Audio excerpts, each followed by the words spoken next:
કચ્છમાં ગ્રામ્ય સ્વરાજ્યની ચૂંટણીનો ગરમાવો ચરમસીમાએ પહોંચી રહ્યો છે। 22મી જૂનના કચ્છની 166 ગ્રામ પંચાયતોમાં નવા સુકાનીઓની વરણી માટે મતદાન થશે। ઉપરાંત વિવિધ ગ્રામ પંચાયતોની 241 બેઠકો માટે પેટા ચૂંટણીનું મતદાન થશે। તે પૂર્વે આજે ચૂંટણી માટે ઉમેદવારી નોંધાવવાના અંતિમ દિવસે ભારે ધસારો જોવા મળ્યો હતો। ગ્રામ્ય સુકાની બનવા માટે ઉમેદવારોનો રાફડો ફાટ્યો છે। જિલ્લાના વિવિધ તાલુકા મથકોએ પ્રાંત અને મામલતદાર કચેરીએ ઉમેદવારી પત્રક ભરવા ઉમેદવારો અને સમર્થકોનો પ્રવાહ ઉમટ્યો હતો। ચૂંટણી જાહેર થયા બાદ ગ્રામ્ય ખાટલા બેઠકોમાં ગ્રામ પંચાયતના સરપંચ અને સભ્યોની પેનલ નક્કી કરવા બેઠકોના દોર ચાલ્યા હતા। ગ્રામ પંચાયતોને સમરસ કરાવવાના પણ પ્રયાસો થયા બાદ ફોર્મ ભરવાના અંતિમ દિવસે ઉમેદવારી પત્રક ભરવા માટે ઉમેદવારોનો ધસારો જોવા મળ્યો છે। કચ્છના ગ્રામીણ રાજકારણમાં ગરમાવો ચરમસીમાએ પહોંચ્યો છે। 2 વર્ષથી વધુ સમયથી જેની આતુરતાથી રાહ જોવાઈ રહી હતી તેવી ગ્રામ પંચાયતની સામાન્ય અને પેટા ચૂંટણી માટે ફોર્મ ભરવાની અંતિમ ઘડી છે। છેલ્લી ઘડીના દાવપેચ ખેલાઈ રહ્યા છે। કચ્છ જિલ્લામાં 166 ગ્રામ પંચાયતમાં સામાન્ય, મધ્ય સત્ર, વિભાજન અને કેટેગરીની ચૂંટણી થશે, જ્યારે 241 ગ્રામ પંચાયતમાં પેટા ચૂંટણી યોજાશે। કચ્છના 10 તાલુકાઓ પૈકી સૌથી વધુ ભુજ તાલુકામાં 35 ગ્રામ પંચાયતની ચૂંટણી થશે। કચ્છમાં ઔદ્યોગિક વિકાસ બાદ મહત્વના ગામોમાં ગ્રામ્ય સુકાનીનું કદ અને મહત્વ વધ્યું છે।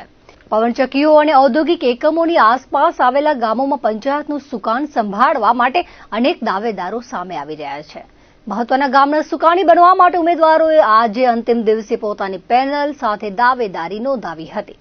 ફોર્મ ભરવાની પ્રક્રિયા પૂર્ણ થયા બાદ આવતીકાલે રજૂ થયેલા ફોર્મની ચકાસણી હાથ ધરવામાં આવશે।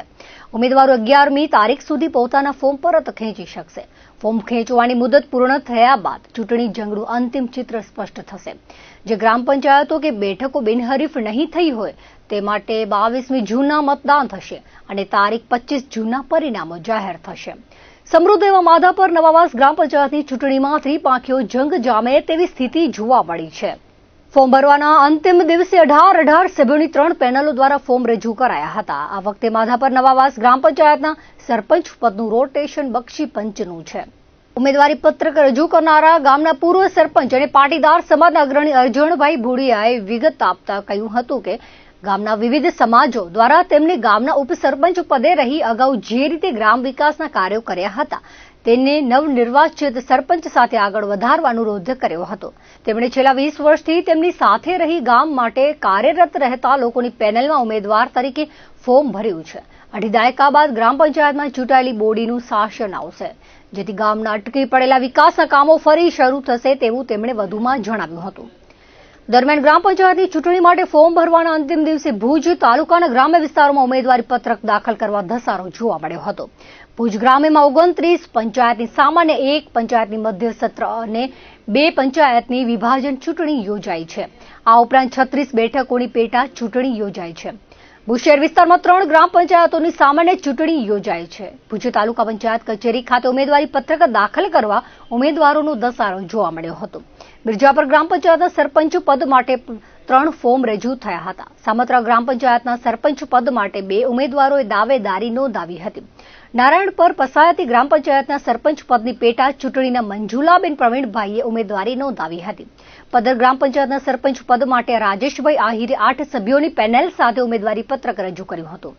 મિર્જાપર ગ્રામ પંચાયતના સરપંચ પદ માટે ચાવડા રતિલાલે પોતાની દાવેદારી નોંધાવી હતી, તો પદ્ધર ગ્રામ પંચાયતની ચૂંટણીમાં સરપંચ પદ માટે રાજેશભાઈ ખુંગલાએ ગામના આગેવાનો અને સમર્થકોની ઉપસ્થિતિમાં પોતાનું નામાંકન પત્ર દાખલ કર્યું હતું। સમસ્ત ગુજરાતની અંદર પંચાયત રાજનું 2.5-3 વર્ષ પછી 6-7 હજાર પંચાયતોનું જે આજે લોકપર્વ ઉજવાઈ રહ્યું છે એના ભાગરૂપે માધાપર નવાવાસની ગ્રામ પંચાયતની એટલા વર્ષ સુધી સામાન્ય સીટ હતી સરપંચની। આ વખતે બક્ષીપંચની સીટ રોટેશન મુજબ આવી તો સ્વાભાવિક છે કે સમાજના નવા ચહેરાને સેવા કરવાનો અવસર મળે એવા દરેક સમાજનો પોતાનો ઉદ્દેશ હોય। તો આ વખતે અમારી માધાપરની બક્ષીપંચની સીટની અંદર 3 ઉમેદવારો 3 પેનલ બની છે। એમાં 3 પેનલના માથે જે સમાજના અમારા પટેલ સમાજના આગેવાનો હોય એ અલગ અલગ ગ્રુપના અલગ અલગ જે 3 ઉમેદવારો કર્યા છે એના પ્રેરક છે। એના ભાગરૂપે એક મારી પણ પેનલ છેલ્લા 20 વર્ષથી મારી સાથે જે પંચાયતની અંદર સામાજિક ક્ષેત્ર હોય કે અલગ અલગ કાર્યોની અંદર સાથે જોડાયેલા હોય એ ગ્રુપની પણ એક ઉમ્મીદ હતી કે ભાઈ આપણે હજી આપણે આ વખતે બક્ષીમઠ નહીં આવીએ તો આપણા ગ્રુપમાંથી પણ એક જો પ્રજા સ્વીકારે તો આપણે એક પેનલ ઉતારી તો પ્રજા અમુક સમાજની સહમતિથી અમે પણ એક બક્ષીમઠની ઉમેદવાર વિશ્રમભાઈ કોહલી અને એક સોરઠિયાભાઈ છે અને એક મિસ્ત્રી છે, એવા 3 સરપંચને અત્યારે અમે ઉમેદવારી ફોર્મ ભરાયું છે. એમાંથી સર્વસંમતિ સિલેક્શન થશે એને ઉમેદવારી કરાવશું, બાકીના ફોર્મ પાછા કહેશું. અને 18 સીટ જે છે વોર્ડની એની અંદર અલગ અલગ વિસ્તારમાંથી એ વિસ્તારના સારા પ્રતિનિધિઓએ સારી કામગીરી કરી શકે એવા પ્રયત્ન કર્યા કે ભાઈ એ વિસ્તારનો હોય અને એ વિસ્તારમાંથી દરેક ગામ લોકો જે વિસ્તારની સમસ્યાઓ, ગટર, પાણી, લાઇટ, સ્ટ્રીટ લાઇટ, સફાઈ એવા પ્રશ્નોને પંચાયત સુધી પહોંચતા કરે અને માથે રહીને પૂર્ણ કરાવે એવા ઉમેદવારોને પણ સિલેક્શન કરી અને 18 સીટની અંદર ઉમેદવારી કરાવી છે. મેં મિર્જાપુર ગ્રામ પંચાયતમાંથી સરપંચ તરીકેની ઉમેદવારી નોંધાવી છે.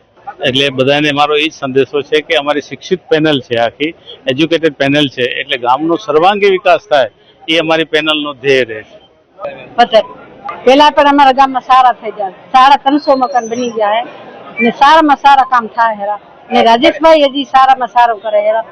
ખપે ઈ માણસ હોય, ગમે એ નાનું માણસ હોય કે મોટું માણસ હોય, એના સાથે ભેરા ને ભેરા રહે, ખપે ત્યાં જાય, સાથે ને સાથે રહે.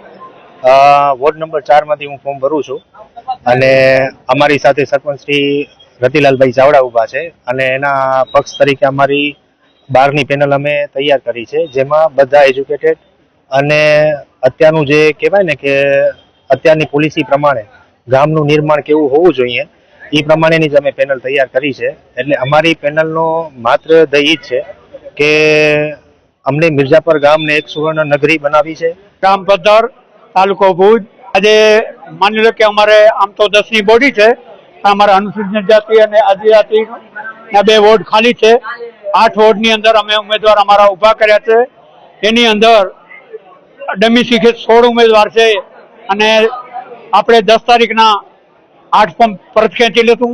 સરપંચના દાવેદાર 2 છે, એમાં મેન સરપંચ તરીકે હું છું અને ડમીમાં વિપુલભાઈ કાનજીભાઈ. નાણપર પંચાયતી ગ્રામ પંચાયતના સદસ્ય. હાલે અમારી નાણપર પંચાયતીની પેટા ચૂંટણીમાં સરપંચની ચૂંટણી જાહેર થયેલી છે. એમાં આજે અમે અમારા ઉમેદવારનો ફોર્મ ભરેલ છે. એમાં અમે અમારા ઉમેદવાર તરીકે મંજુલાબેન પ્રવીણભાઈ ખેરત ને અમે આ ઉમેદવાર તરીકે જાહેર કરેલ છે. અને એક અમારા જે વોર્ડ હતો આદિવાસી અનામત, એમનો પણ આજે અમે ફોર્મ ભરાવેલું. મેં પદ્ધર ગ્રામ પંચાયતની ચૂંટણીમાં ઉમેદવારી નોંધાવી છે. મારી પેનલ પણ સાથે ઉતારેલી છે. 8 સભ્યો સાથે હું સરપંચની મારી ટીમ ઉતારેલી છે. વચનો લઈને નહીં પણ વચનો આગળ પૂર્ણ કરેલા છે એ આધારે જ અમે જશું. વચન લઈને નહીં જાય, અમે વચન જે પૂરા કરેલા છે એ આધારે જ જશું. આજ મારે 10 વર્ષથી પહેલા 5 વર્ષ તાલુકા પંચાયત સભ્ય હું હતો, અત્યારે મારી ઘરેથી છે. તો આજની તારીખમાં અમે વચનો પૂર્ણ કરેલા છે એ તમામ જાણે છે અને વચનો માટેની મારો 24 કલાક ફોન કોઈ પણ નાના મોટા માણસને એવું ન કહી શકે કે 24 કલાકની અંદર હાજર નથી થયા. જ્યાં ફોનથી કામ પતતું હશે ત્યાં ફોનથી, જ્યાં રૂબરૂ હાજર થવું પડ્યું હશે ત્યાં રાતના કોઈ પણ સમય હશે ક્યારે સમય જોયા વગર તરત ગાડી લઈને નીકળી જાવ એ મારો ગામ જાણે છે. સરપંચ તરીકેની ઉમેદવારી નોંધાવી છે અને અમારી પેનલ 8 ઉમેદવાર છે. અમારા 4 લેડીઝ છે, 4 જેન્ટ્સ છે. 8 વોર્ડમાંથી અમારા 2 વોર્ડ એવા છે કે કોઈ ઉમેદવાર નથી, 2 વોર્ડ ખાલી છે, સામે પક્ષે પણ અમારે પક્ષે. એટલે અમારા 8 વોર્ડમાં અમારા ઉમેદવારો ઉભા છે અને અમે ગામ અમને સારી રીતે ઓળખે છે, કેમ કે ગામમાં આગલી ટર્મ પણ અમારા જ સરપંચ હતા અને ગામનો વિકાસમાં અમારે રસ છે. રાજેશભાઈ આગળ પણ તાલુકા પંચાયતમાં પોતે હતા, અત્યારે હાલમાં પણ એના ઘરેથી તાલુકા પંચાયત સદસ્ય છે અને વિકાસના કામમાં અમારા ગામે અત્યાર સુધી પાછી પેની નથી કરી. ગ્રામ પંચાયત ચપરેડી અટલનગર ચૂંટણી એવું છે કે ચૂંટણીનો પર્વ તો દર 5 વર્ષે આવતો જ હોય છે, પણ અમારે ચપરેડી અટલનગર ગામે બિનહરીફ અમારી આખી પેનલ કરી છે. ગામ લોકોએ અમારા ઉપર વિશ્વાસ રાખ્યો છે અને ગામના સારા વિકાસના કાર્યો અમે સાથે મળીને કરશું. એક તો ગામના જેટલા પણ ઉપસરપંચો, પૂર્વ સરપંચો, ગામના મોટા મોટા અગ્રણીઓ અને સમસ્ત ગામનો જ ફાળો હતો. બધા આગેવાનો સાથે મળીને અમારા ગામની અંદર બધી જ્ઞાતિઓ સાથે મળીને બિનહરીફ કરેલું છે. મારું નામ રીટાબેન અશોક ગાગલ છે. ચપરેડી ગામ છે. બિનહરીફ ચૂંટાયેલમાં ગામવાળાનું સારો આભાર. ગામના સારા કામ પહેલા પણ થયા છે ને હજી પણ વધારે કરી આપશું. પૂર્વ સરપંચ ચપરેડી અટલનગર ગ્રામ પંચાયત અને અત્યારે જે ચૂંટણીનું માહોલ ચાલી રહ્યું છે આખા કચ્છની અંદર અને આખા ગુજરાતની અંદર, ત્યારે મારા ગામની અંદર પણ જ્યારે ચૂંટણીનું સમય આવ્યું ત્યારે કારણ કે ગામ તો વિચારધારાથી ભરેલું હતું અને આ જનરેશન અંદર અત્યારે રાજકીય પરિબળોની અંદર પણ જે સમરસ ગામ બન્યું એટલે હું પેલું તો ગામ લોકોને સૌને સાથે રાખીને અભિનંદનને પાત્ર માનું છું અને એની અંદર પણ હું યુવા વર્ગને, કારણ કે તે યુવા વર્ગ સોશિયલ મીડિયાના માધ્યમથી અને આમને પણ એટલું જાગૃત છે છતાં એને બધાએ સાથે મળી અને જે રીટાબેનને સમરસ ગ્રામ પંચાયતના સરપંચ બનાવ્યા છે, સાથે સાથે બધા સરપંચો અને આખી બોડી, તો હું તો પહેલા મારા ગામને ખૂબ ખૂબ અભિનંદન આપું છું કે જેને સમરસ ગ્રામ પંચાયત બનાવી છે. હરિભાઈ ગાગલ, પૂર્વ તાલુકા પંચાયત સદસ્ય ભુજથી. હું અત્યારે ચપરેડી ગ્રામથી અમારી આખી બોડી ગામે અમારા ઉપર વિશ્વાસ મૂકી અને સમરસ પંચાયત કરી છે. ત્યારે હું આપના માધ્યમ, મીડિયાના માધ્યમથી સૌ આવા કચ્છના સાંસદથી લઈ અને જિલ્લા પંચાયત સદસ્યથી લઈ અમારા અંજાર વિધાનસભાના ધારાસભ્ય સાંગા સાહેબથી લઈ તમામ કાર્યકરો ભારતીય જનતા પાર્ટીની જ્યારે સરકાર હોય ત્યારે મારું ગામ વિકાસના કામમાં હરણફાળ ભરી છે અને ખૂબ પ્રગતિ કરશે. જ્યારે ગામે અમારા ઉપર વિશ્વાસ મૂક્યો છે ત્યારે અમે સૌ લોકો સાથે મળી સૌનો સાથ, સૌનો વિકાસ, આ પ્રયાસથી ગામને અમે ખૂબ આગળ વધારવાનો પ્રયાસ કરશું.